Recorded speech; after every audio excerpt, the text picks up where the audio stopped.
Okay, welcome. It's the top of the hour. Drea, I'm going to steal it just for a second because I want to give a quick word of welcome from the Water Center for Systems Thinking. This has been a much anticipated open studio. We didn't have one in January, so we can say Happy New Year. Glad you're all back.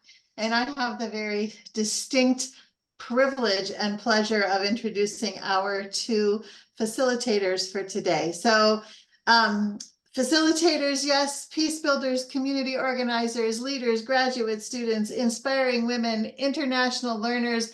I have had the opportunity to know Alexandria Sedar and Laura Hermanns by all of those names, but most privileged to call them friends. And so they are graduates of our Advanced Facilitator credential.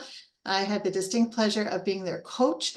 Laura currently serves as chaplain at Edgewood College in Madison, and Alexandria is working as an evaluator in education and continues to consult and do her peace building work.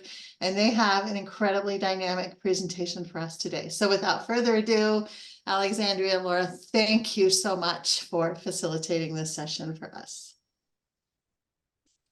Thank you so much, Sherry. It's so good to be here, and thank you all for being here as well. Drea, I'm going to try again the share screen and pass it your way.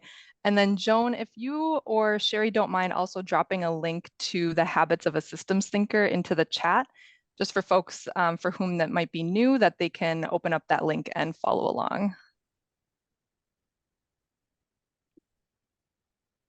Alrighty, everyone. So welcome again. I said it before, I am so happy to see old and new friends and that you're joining us here today for this topic that is both important to Laura and I think the world at large. So we're going to start right off getting nice and warmed up about the thoughts of peace. So we're going to be using a platform called Slido.com. You can either scan the QR code to be taken to the Slido page, or you can join at Slido.com. I've put the link in the chat and type in this number. And once you get there, we'd like you to drop into the chat on Slido what comes to mind when you think of peace.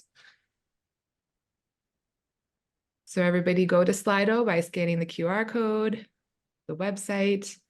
What comes to mind when you think of peace? No wrong answers. Oh, I love this.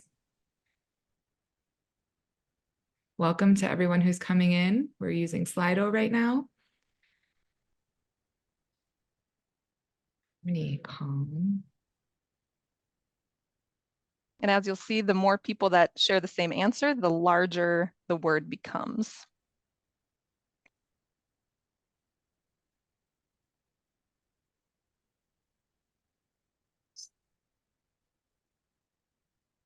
Keep them coming. You can go more than once if you feel moved to share multiple words.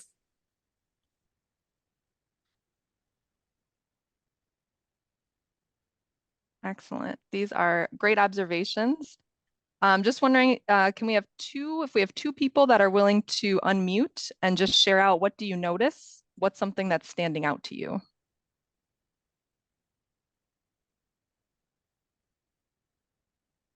Any brave voices to unmute?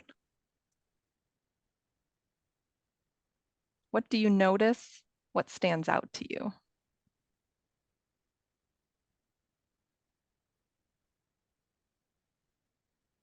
So one thing that stands out to me is a combination of like internal disposition on the one hand and action that impacts others on the other hand. Excellent. So yes, noticing that we have some different scales here that we're talking about when we think about peace. One more voice. Anyone else? What do you notice? What stands out to you? I see a lot of emphasis on increasing positives as opposed to decreasing negatives. Thank you, Tim. Yes, I see a lot of ingredients to building peace. Excellent. Well, thank you. I'm going to ask you to kind of hold on to this prompt, and we're going to return to it at the end of our presentation and see if anything has changed for you, see if anything has shifted for you. But as you can see, this really does, as to Tim's point, really does identify a lot of amazing ingredients, or a lot of the things that that we want to, I think, see more of in the world. And so sometimes the main question though is like, okay, great, how do we get there?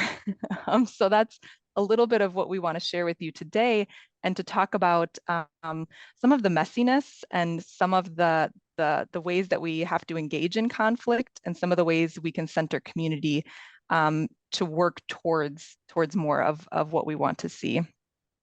And as we're noticing some of these words too around harmony, calm, stillness, presence, in that vein, I do just want us to take a moment as we begin to acknowledge that there are people and places that are in the midst of very real conflicts right now in this moment, both in our individual lives, in our communities, and in our world. And we recognize that that can be really weighing heavily on the heart, the mind, and the spirit, which is maybe what brought you here today. So I'm going to invite us into just a brief moment of silence to enter into this time together, and to honor the people and places that might be on our hearts.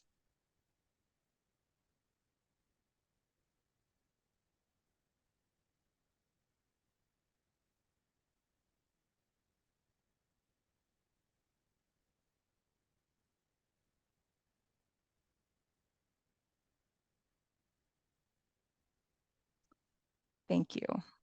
And please know that by being here, by continuing to learn, continuing to wrestle with these topics, is one way that we do honor what others are experiencing. And so unfortunately, we will not be able to leave you with the answers to solving world peace, but we do hope to offer some practices and wisdom that can, that when we can all practice them, might have the opportunity to ripple outwards. Thank you, Laura, for that grounding and reminder. It's so important. And for our time here today, we just want to give an overview of where we're leading you. So we're going to start with what is peace building. And Laura and I will share a little bit of what we think peace building is and some of our experiences. We'll talk about connecting peace building and systems change through this idea of the ripple effect. And we're trying to spend a good chunk of time on you cultivating your peace practice. And then we have reserved some time for questions and conversations at the end. But that doesn't mean if you have questions, you have to hold them till the end. Please put them in the chat. We're monitoring the chat. We're going to bring those up at the end. And also, if you're experiencing any technical difficulties with Slido or anything else in the presentation, please send Laura a private message. We want to make sure you're able to participate fully. Alrighty, so without further ado, Laura and I may be presenting some new framework or language around peace, but this is not new. In fact, peace has existed with humans as long as, well, I guess before anyone could remember. Some of these practices we're familiar with, such as, talking sticks, which were used by Indigenous people of what's referred to as the Pacific Northwest here in the United States. You have circle dialogue, which was used by Indigenous people throughout this continent and around the world. And then you see traditional grassroots community-based forms of peace building that were initially suppressed through colonization, resurging and becoming part of the reconciliation and healing process. Things like the Gacaca courts in Rwanda or Fumble Talk in Sierra Leone. And what you also see are these peace practices that kind of never left. One example is, the wise in our community and elders, referring to them for advice, for mediation, or for healing. And one such example of that is the Friendship Bench program in Zimbabwe, where grandmothers from the community pair their wisdom with training and counseling to help members of the community with everything from advice to depression and anxiety. So I also saw Ubuntu mentioned in the word cloud, which I also think has a deep root in peace building. So all to say, this isn't new to any of us. And like Laura and I view systems thinking, we believe peace building isn't something you learn, but really something you reconnect with. So in that vein, let's talk about what is peace building. We've surfaced what we believe peace building to be. We've talked about its roots. And some of the more commonly identified ways peace building shows up in society is through peaceful demonstrations, speeches, international agreements, and just kind of existing together peacefully, the stereotype of frolicking through the fields of flowers, holding hands. But what peace building can also be is an agent of structural and institutional change, It facilitates justice and healing. And of course, it does serve in the violence prevention and conflict response realm as well. And this is all demonstrated on a wheel from the Kroc Institute for International Peace Studies. What I want everyone to take a moment to do is look at this wheel and see where this shows up in your work. And when I say work, this can be your profession, but it can also be the community groups you belong to, your family. So in the chat, share with us, where does any of these things on the wheel show up in your work?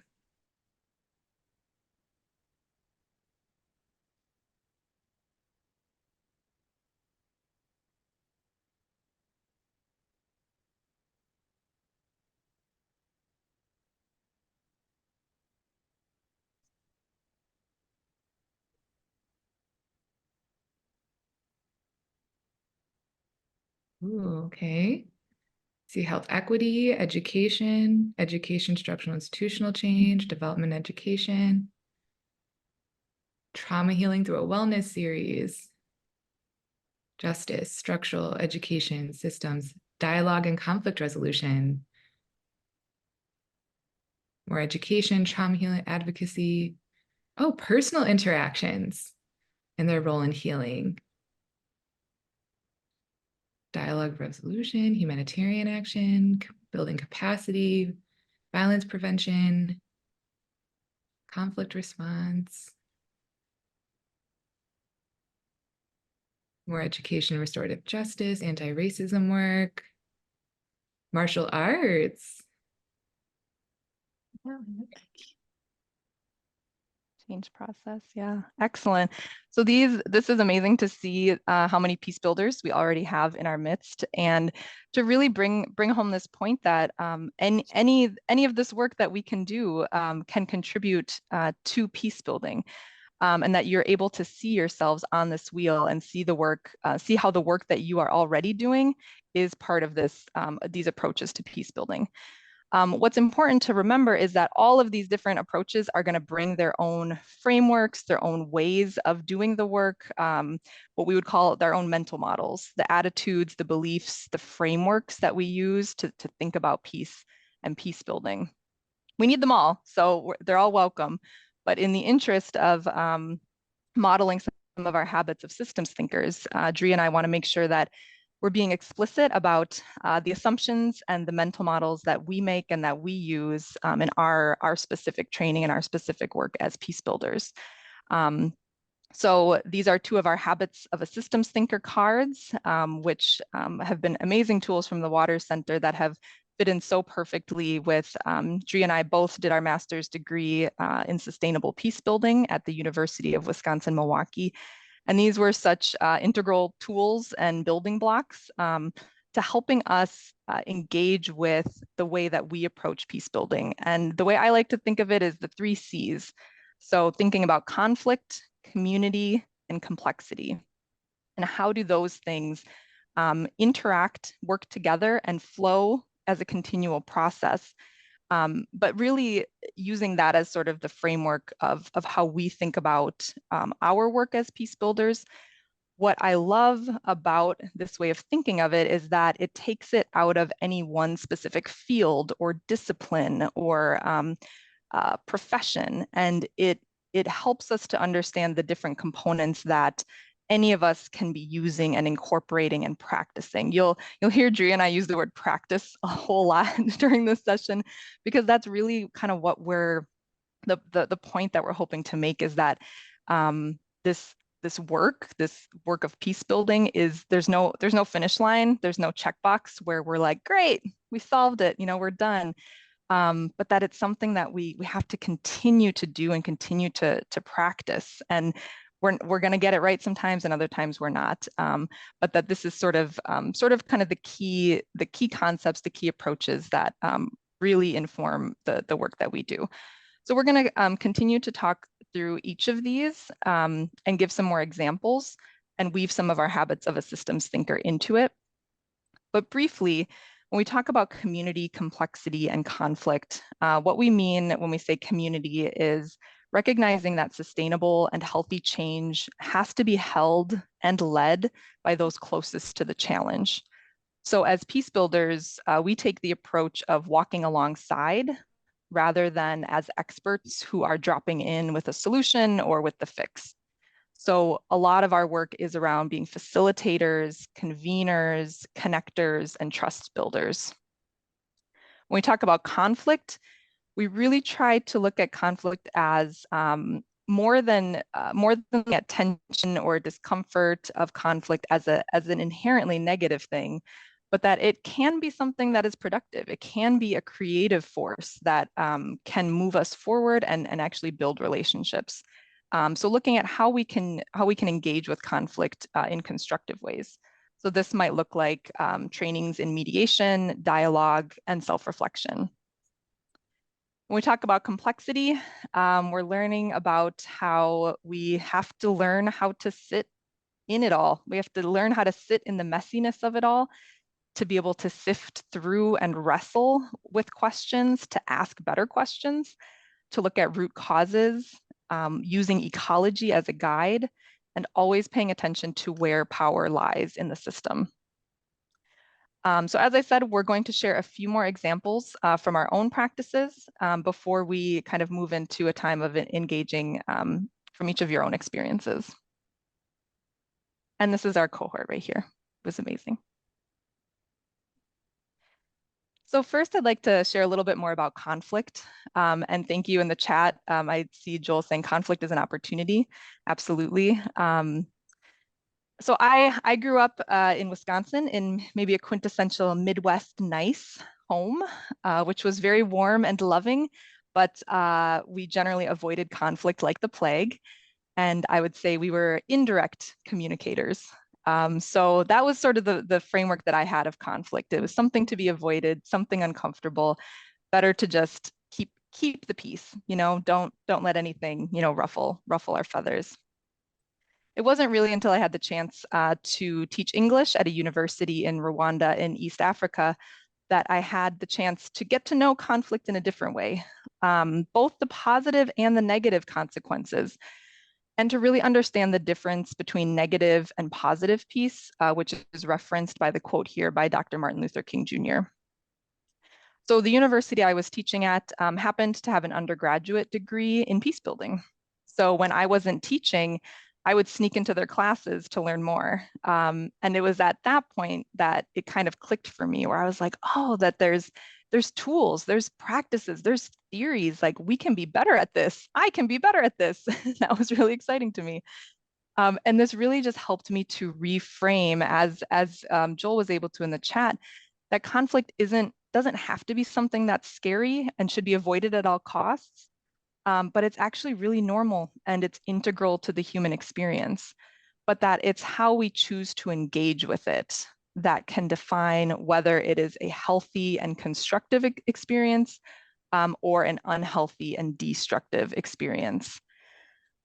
So and as we mentioned, Richard, I think at the beginning when you were noticing in the word cloud that we have these different scales, right, of peace building. So for me at the personal level, the smaller scale, it helped me in terms of engaging with the conflict.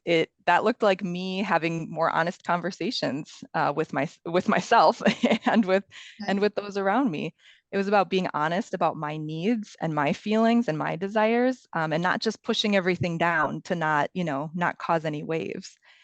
But at the larger scale, as I was getting to do this work and learn in Rwanda, it was really also getting to witness these dynamic young leaders from Rwanda, from DR Congo, from Burundi, who were being honest also. They were speaking openly about colonialism and stereotypes and generational trauma.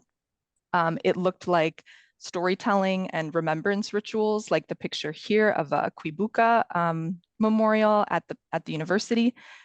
It looked like community meetings, nationwide days of service, the building of early childhood centers, and solar water pumps.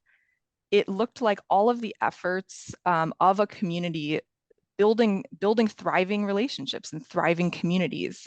People who were really doing this work of building justice and not just avoiding tension. So the habit of a systems thinker that really stuck out to me when I was thinking about conflict is this one that says a systems thinker considers short-term, long-term, and unintended consequences of actions. So a systems thinker looks ahead and anticipates not only the immediate results of actions, but also the effects down the road. And this for me is really that reminder for me at the personal level of taking the time to pause and choose how to engage with the conflict. Again, my tendency, my nature is to avoid at all costs. So I still have to pause. And this habit reminds me that in the short term, it may feel more comfortable to avoid and just not deal with it, like not have that difficult conversation, like not address my needs or what was happening, but that in the long term, it can produce potentially disastrous effects. And that I think is also a habit that we can see at play in many of the conflicts, active conflict in the world today, and places of negative peace, where there's been a avoiding, there's been a putting off, a sweeping under the rug that is only contributing to the conflict growing.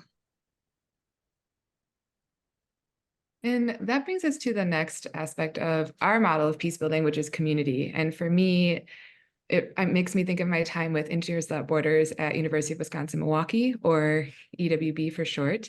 When I was 19, I got the privilege to travel to Guatemala's Ixil Triangle, an Ixil Mayan majority populated region in Guatemala, which you can see here on the map. And when I went, I was able to meet Diego Ramirez Cobo, president and founder of ACMARI. So EWB works with ACMARI, which is an Ixil organization that has been prioritizing engineering needs in the region for over 15 years. And the incredible thing they do about it is it's very grassroots, it's very participatory, it's very communicative, and it's very Ixil in the way it's done. It's done for and by Ixil people. And when I say communicative, one of the biggest things I realized working in Guatemala was meetings don't end at a time, they end when everybody who's wanted to speak has had the chance to speak. And I thought that was really powerful, prioritizing people's voices being heard and bringing people into the conversation. Now, one of the meetings story that I heard from Dr. Marissa Jablonski was in a community called Vivits. Vivits wanted a second tap to their existing water system. And to be clear, that's not a crazy request. If we all think about the sources of running water in our house, I have 7. 2 isn't out of the question.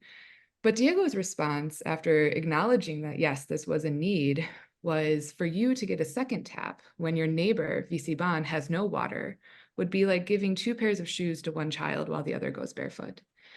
So through this story, my own experiences, and ACMARI's work in general, I really came to see community building as building bridges. So Diego builds bridges between funders and donors and communities, connecting them all to get engineering needs met, but also between villages. So sharing the experience that their neighbors may be having and how that fits in to the larger goals of the region. But it also persists in this relationship-oriented, participatory way, despite differences of opinions and differences of agreements. In that example I gave, Visiban was prioritized for a water system, but that wasn't necessarily universally agreed upon. Eventually, folks came around. But ACMARI continues this work and grapples with the differences with this larger goal of community. And when I think about the habits that could apply to this, there are many. I just put a couple up here, but the one that really stands out to me is makes meaningful connections within and between systems. Peace building at the community level, like Laura said earlier, is those closest to the problem need to lead the solution, or they have the answer, and we work alongside them. So ACMARI's approach starts at the community level, where a lot of development approaches come from the top down. Usually it'll be a government or some sort of organization, and then they maybe bring the community into what's being done, where what ACMARI does is really build it from the bottom up. And that within itself is peace building, building those bridges, but holding this project and holding change at the community level. And within that, going back to that Audre Lorde quote that was previously on my slide, there is differences, and those can definitely be leveraged as a strength, and they can cause disagreements, but it's understanding the connections and perspectives that are present in a system, the relationship between the parts we as individual are complex systems. So we bring all of that into our work, and then our community sits into other systems. So it's this consistent awareness and understanding and grappling and commitment to understanding systems, but also moving forward systems change in a way that is community oriented and grounded in those shared values.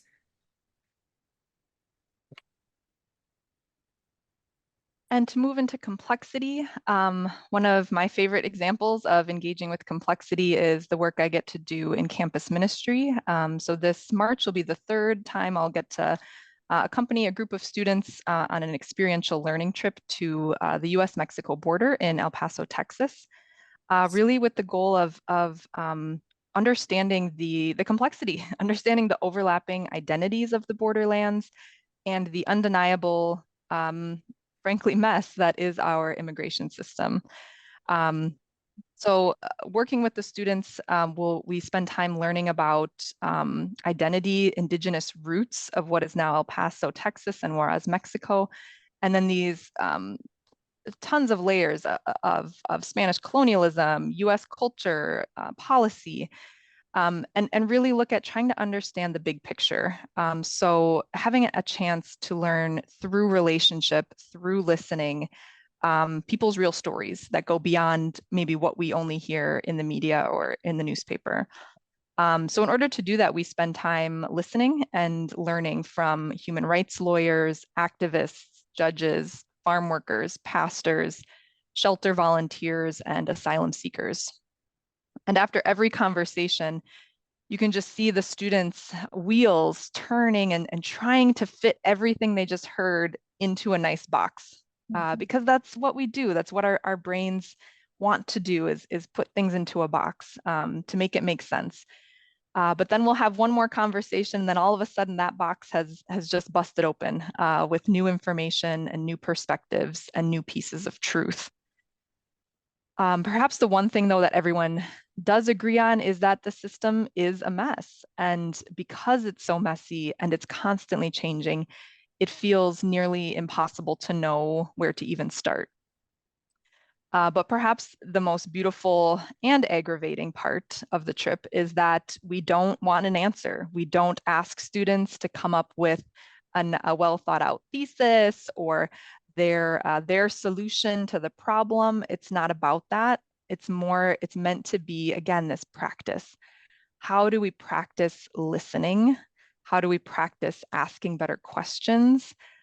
Practice letting go of our preconceived notions of right and wrong, practicing humility, practicing of confronting hard truths about how our systems and institutions continue to perpetuate injustice, practice in paying attention to who has power in the scenario and who doesn't, paying attention to whose story is being told and whose isn't, and paying attention to how we can support each other and our own spirits amidst all of the wrestling and uncertainty and complexity that can come with it.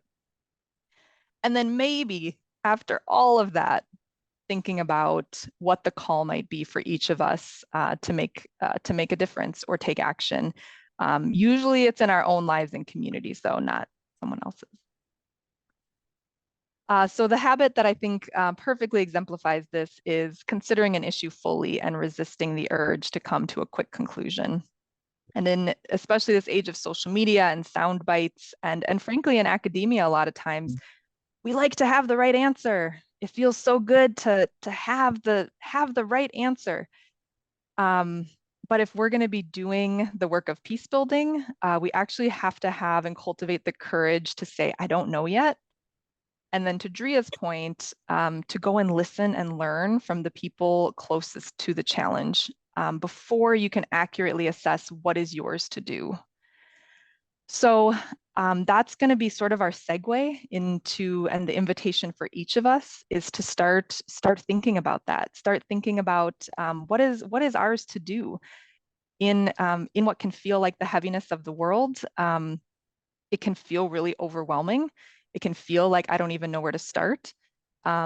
So we're going to introduce a few more tools, and then we're going to invite the group into doing some of our own reflection. So this quote from author and activist Adrienne Marie Brown, I think really encapsulates how all of this, how complexity and community and conflict, how these habits of a systems thinker, how these can translate into creating meaningful change. Because as I mentioned, it can feel daunting. It can feel impossible to even get started. And the default might be, like me, to avoid conflict and just stay in our keep our blinders on. It can be really tempting to do that. But what Adrienne Marie Brown is saying here is this really important reminder to just keep going smaller. So when things feel too big, feel too overwhelming, how do we keep going smaller? And continue to trust that it is the small actions and connections that create our complex systems and patterns and ecosystems and societies. So the small actions that each of us are taking on a daily basis, those are what ripple out to creating these larger systems and patterns. So that there is a sense of agency in that. So I'm gonna have Drea is gonna introduce another systems thinking tool for us to engage with, for us to really think about how can we start at the smallest of scales in our own minds, bodies, and spirits, in our own families, in our own schools. What can we be practicing in these small actions and connections that may ripple out to create change at these higher levels or larger scales? So this is the circle of control, influence, and concern. Some of you may be familiar with this, but I know when I first heard the concept of the ripple effect, I was like, I get it, but how do I actually do it? So we're presenting this as a way to start taking steps towards that ripple effect. And this was a tool at first I had to really grapple with. When it was presented to me, it was kind of, what do you mean just focus on my circle of control? What about all of these other things that are going on in the world? That seems like I'm not doing my duty to move the world in the place I want to see.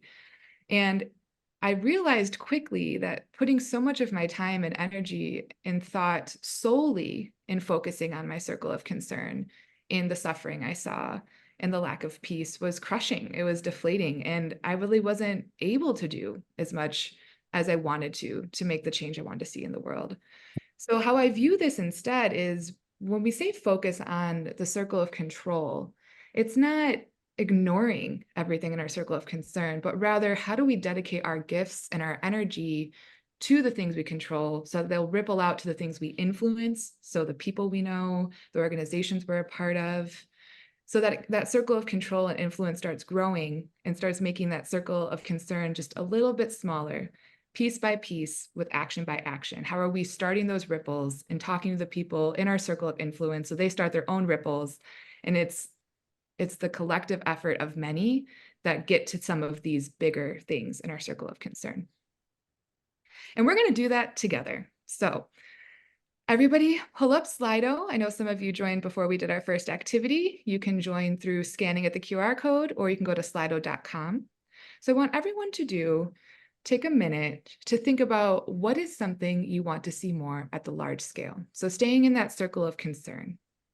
What is something you want to see more at the large scale? Another way of thinking this can be, what do we wish we saw in our leaders? What do we wish we saw in our institutions, our governments, our policies? What do we wish was being modeled by those in power?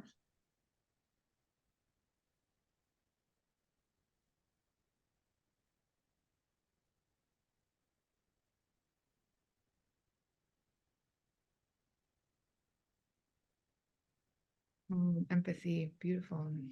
It's very beautiful. Understanding.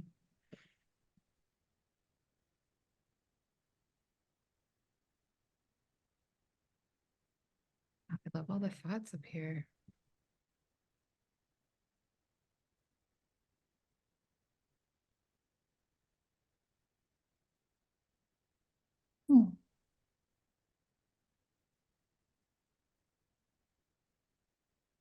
Open-mindedness. And see, the word cloud is not quite a systems thinker yet, because I'm seeing a lot of connections between these different words that maybe aren't growing the same. I think that's really beautiful, and that we have different language for things that are really connected. I see a couple more people typing. We give about 30 seconds to wrap that up so we can continue on with the circle.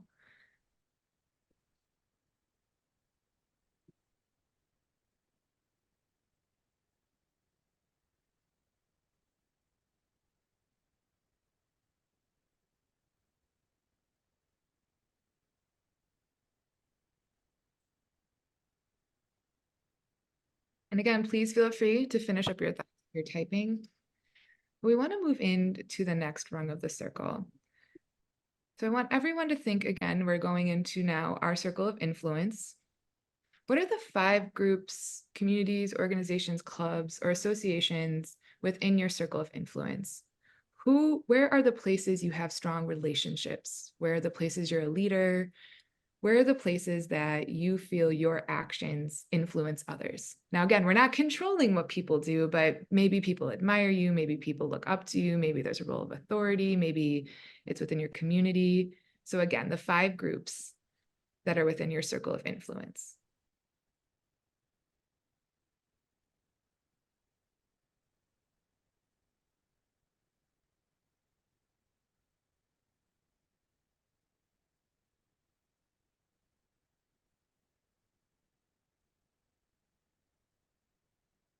Peter, that's a great question. It can, yep, specific groups. You can put specific groups, or you can list a general relationship like partnership.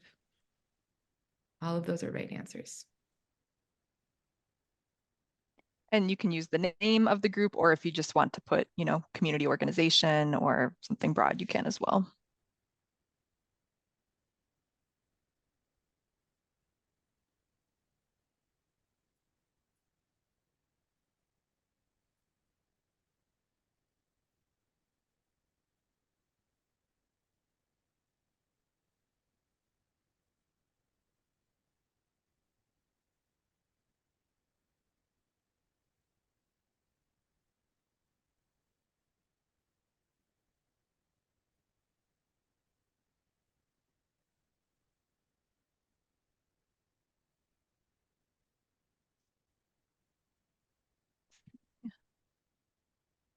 Oh, thanks, Peter. I needed to click the next slide.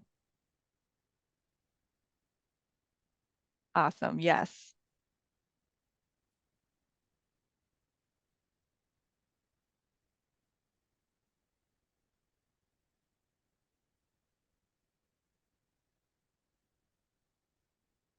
I love these. Family, friends, neighborhood.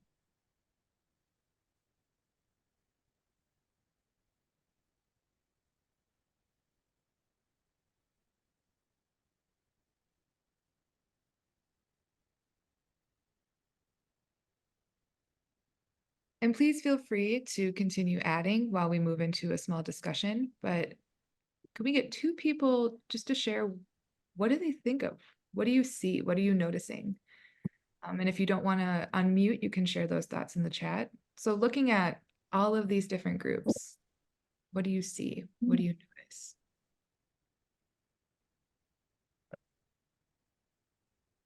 I noticed that they're not all formal organizations. Many, many, many of them are not, like family, friends, neighborhood, classmates. So our thinking or our influence does not have to be in a very structured way. Thank you. Charlene, is that correct? Is that how you say your name? Yes, thank you for that. That is a really good point. Our circle of influence is diverse, even at the individual level. I can make a comment. A little bit different from what Charlene was saying. There are a lot of third spaces on here, so not home, not work, but other places out in the community where we can have some influence, which I think can be a really powerful place to do so, because we go in, I think, with less armor, or we go in with fewer masks, maybe. We have maybe more potential to to influence others and to be honest about who we are. It's beautiful, Hannah. Thank you. I love bringing in that authenticity and vulnerability aspect that is so important to the work of peace building. And Peter, because you were so patient with your hand up, we'll do 3 instead of 2. No, thanks for that. I was just thinking of your theme of the session on ripple effect, like how many people, these people in turn, then can influence others. Like there's a, be it family, neighborhood, like they all have their circles of influence too. Absolutely. Yeah, so that's even an interesting visual. I mean, to try to think of like taking this little word cloud that we've created here, and then if every single person within each of these groups created their word cloud, you know, just how, you know, exponentially that would increase. So now we're going to have you all tie in the habits, and I'm going to put the chat again. And I know that we all have different levels of familiarity with these. There's no wrong answer, to be clear. So take a read if it's your first time, whatever one speaks to you the most. If you're really familiar, you can wrestle with it.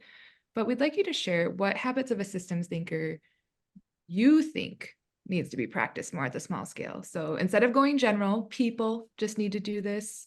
Or if everyone just did this, the world would be better. You individually, what do you think your practice in your life, what is the most important? And you can use the Slido. So I see some movement in the chat. Yep.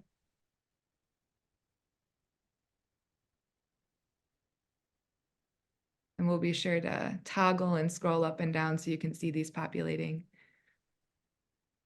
Oh, thank you, Henny, for sharing that with us. So we'll be sure. We have another vote for mental models, another vote for structure generates behavior.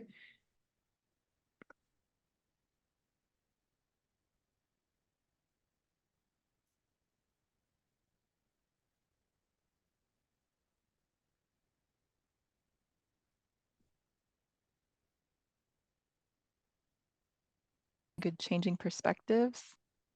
To me, that connects with the hope for more empathy at the larger scale.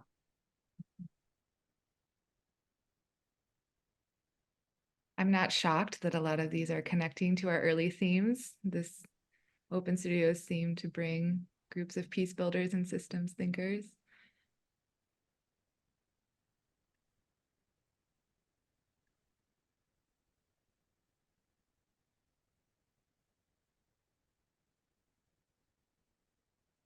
I know the numbers aren't showing up on the slide, but I'm able to see them here on my end, and it looks like changes perspectives to increase understanding, considers an issue fully, and considers mental models. Seems to be kind of the top 3 in this group, but they are pretty evenly distributed amongst the habits, which is very cool to see.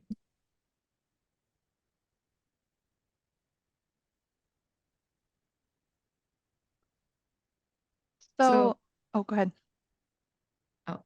I'll take it to Laura to give an example, but now you can continue your thoughts. Those polls are helpful for everybody, but we're going to go into our circle of control. So we're going to be bringing, oh, just one moment. We have a little tidbit to add for the instructions. So Laura, take it away with this question. Yes, thank you. And so yes, you've already got the gist of it, but going smaller, like really back to that Adrienne Maree Brown quote of at the smallest scale, you know, what is it that we want to practice? And so thinking then about some concrete action that might look like, so it could be the habit you chose, could be another habit that you saw someone else reflecting on. What is a concrete way that you might be able to practice that in a really small way? And I want you to even think about, can you think of a specific time that you wished you had practiced this? So try to get as concrete as you can. And the one that comes up for me is, you know, a situation in the workplace where, you know, I got an email from a coworker, and to me, I read it as very patronizing. He had they had made this decision about something that I was involved in and hadn't asked me about it. And my immediate reaction was like, oh, I got so mad. Like, what, you know, I had all these assumptions, all these stories about this person and why they did this. And so I paused, tried to practice my surfacing and test assumptions habit, and didn't respond, and even just took a day before responding. And from there, then just requested to meet in person, and tried to embrace my curiosity and just ask some more questions about the intent and what he was thinking about. And even just through that interaction, he acknowledged and apologized. Then we had a very productive conversation. So for me, that's always just a really good reminder of just those really small everyday interactions. That's where we have our control, right? And the way that situation could have turned into something much bigger and rippled out in a negative way if I had immediately reacted, but how the modeling or the real practicing of the habits that right creates this different framework, this different model that other people hopefully were able to share with. Oh, that is a great and incredibly relatable example, Laura. Thank you for sharing that. And I love seeing the different Slido starting to pull out the common themes here of assumptions and perspectives. And I hope that you see this list as inspiration of ways to continue with your peace practice. And we can, if it's of interest, we can share this list. But we're about to go into, we want to hear your voices. So we're going to leave you with one more reflective question to kind of tie this all together. And I believe Laura is going to share that with us all. So we're going to do some time for individual reflection, share our responses, and then transition into our questions and conversations. Yeah, thank you, Drea. And so just the last question is, again, to keep reflecting on what might happen.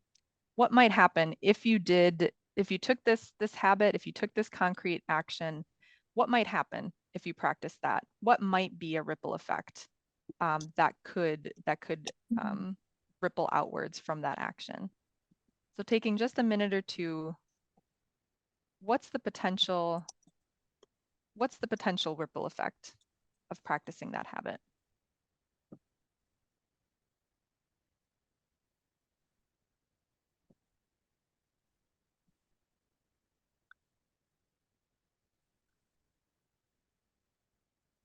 And this one, we're just gonna have an open conversation, and then we'll also just move into more open conversation. So if I've got another two brave voices, maybe folks we haven't heard from yet, what do you see as the potential ripple effect if you practice that habit? I'll share. My habit was testing assumptions. And I think so often we are afraid to admit when we are wrong and admit that we have changed our stance on something. And I think if we all were more willing to do this and share when we've done it, I think it might embolden others to change their opinions and be honest with themselves also. I love that modeling through vulnerability and humility. That's very beautiful.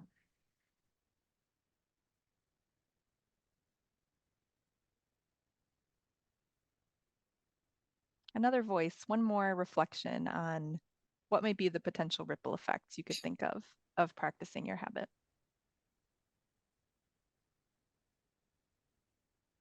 I put down that we could, that I could enhance and deepen relationships. Yeah, absolutely. Thanks, Nicole.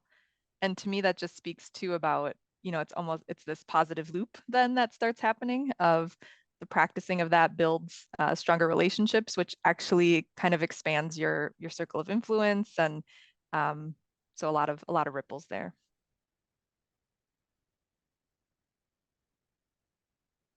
Well, thank you so much. So I invite you to feel free to still reflect and share out. We'll also just take a few minutes to get to any of the questions that came up along the way, or if you have any thoughts, reactions, we would love to open up a few minutes of open conversation.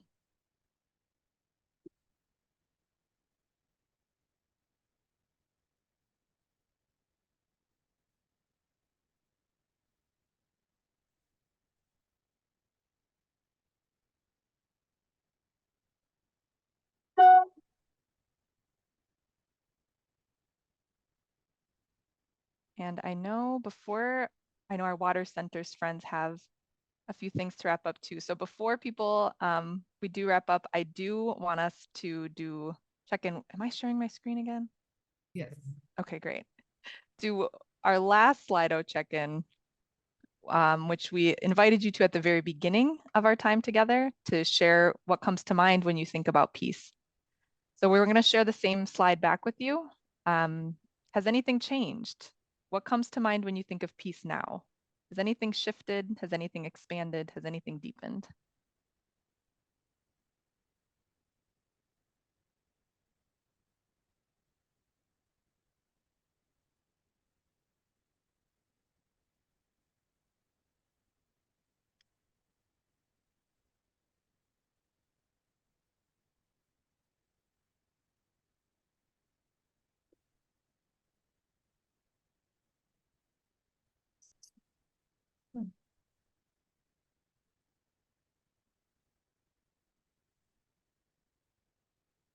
See a lot of similar words, but changing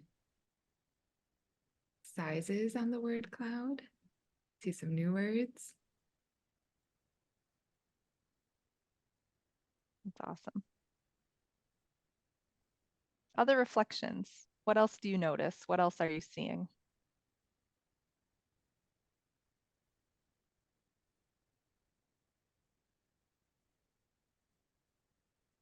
And you can unmute or you could put your observations and thoughts in the chat. Oh, that.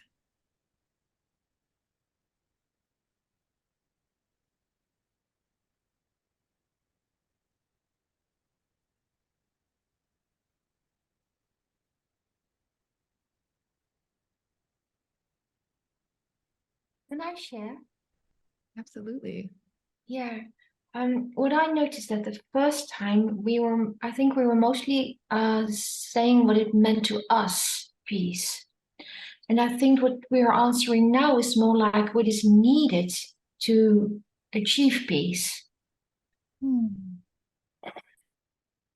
That's really interesting. Yeah, I can see that where it's almost like the first time we were almost describing the end point. This is what peace should look like and feel like. And this one is almost more of the how. Like here's the things that we can do to kind of move in that direction. I think that's a great observation. Thanks, Henny. It looks like that was shared by some other folks in the call.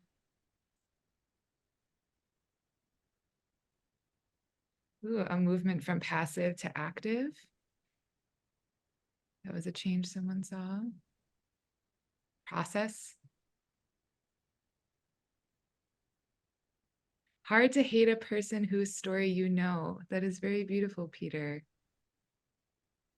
Peace correlates to connection. I love that.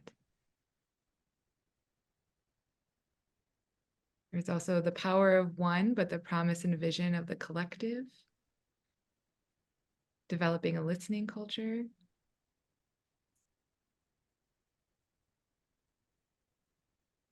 See more typing. I love that the typing's still going.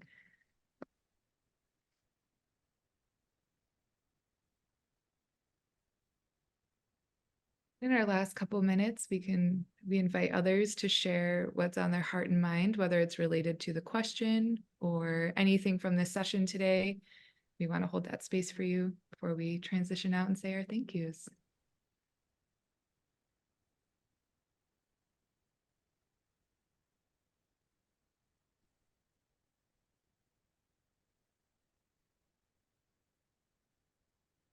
We've got a good announcement in the chat as well.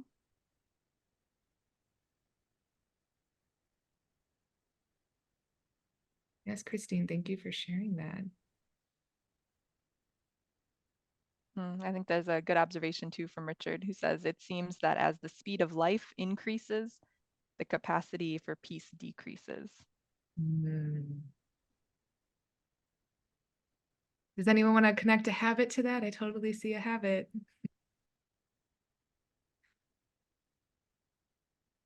We read.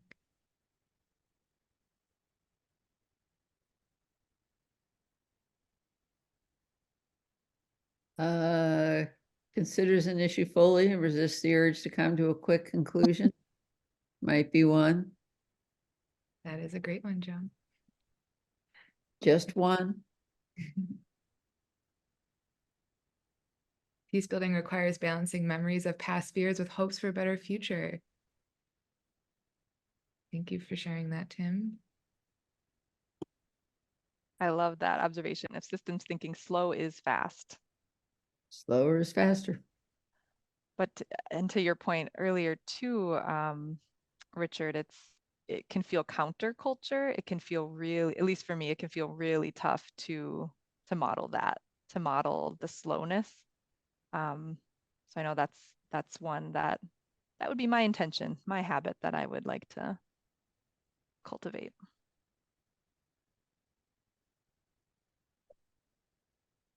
I love that the Slido is still going and we have some great conversations in the chat, but we do want to honor everyone's schedule. So Laura and I just want to offer a thank you from the bottom of our hearts. Again, we really view this as we came here to learn together with all of you.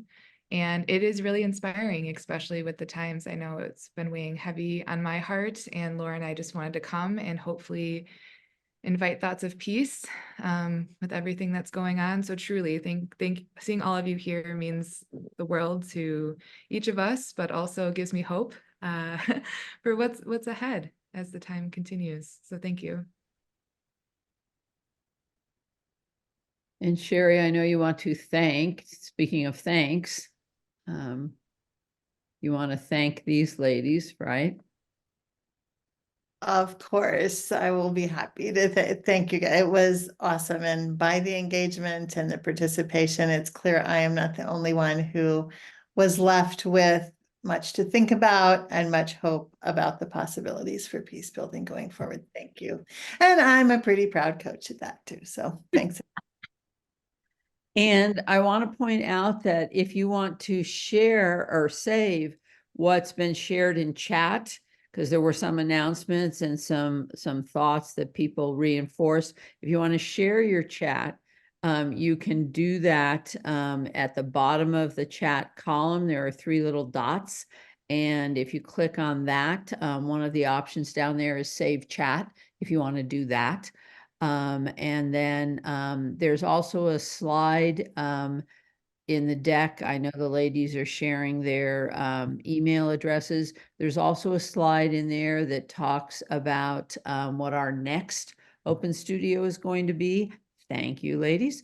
The next Open Studio on March 7th is going to be on systems thinking in public education in the United States, school district. In Twin Rivers Unified School District. It's a public school district, a large public school district in the state of California. And the guest facilitators are going to be Will Pope and Kirsty Schroeder from within that school district, talking about how they have been infusing for a number of years, more than 5 years, systems thinking throughout that school district. And so that will be our March Open Studio. And that registration is not open yet. We haven't loaded that up, but soon it will be available. And ladies, put that slide up again with your emails. I know people will be interested in that. Yes, and I see some requests, Mari, I see, and then Christine. Thank you again for sharing that link, but we are always open for you all to reach out to us. Don't be shy. We love to have these conversations, connect, or coaching, whatever feels right. So we would love to talk to you all more. So thank you all of you for coming and making this such a rich experience. Thank you again, Drea and Laura. And that's about the top of the hour. So we hope to see you again, folks, in another Open Studio, and have a great day wherever you are. Thanks, everyone.